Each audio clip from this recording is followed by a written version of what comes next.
My Freedom Ain't So Free Part 2. So before y'all start jumping in my DMs about my jaw being shattered, I need to remind you that this is taking place in 2022, and things since then, with the help of God, have drastically changed.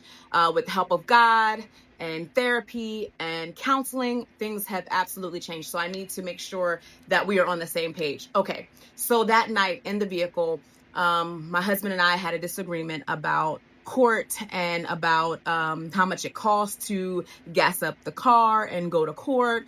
And so, me being fed up with his fussing, I went into my purse, grabbed $200 and threw it at him. It was at that point he was driving, he took his fist and backhanded me and was like, "You don't do that," and shattered my jaw. I remember jumping out of the moving truck. Like, it was a Armada, a Nissan Armada, and I jumped out of it while it was moving. All these flashbacks of my first marriage came rushing back to me. I was terrified. And I just remember telling God, "I'm tired. I'm tired." And as I was sitting there crying, I sat on the side of the road crying, and he's like, "Get back in the truck, get back in the truck." And I'm like, "No, I'm not going anywhere with you." I was terrified.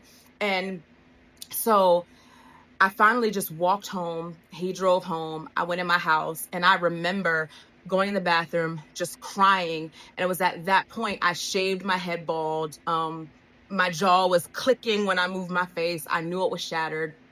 When I did go get it checked, they verified it was shattered, and it was just, my world at that point was shattered. I remember going to bed that night shaking because that had never happened before. And I remember just being so terrified every time my husband would move his hand or make a gesture. I just remember my heart just racing.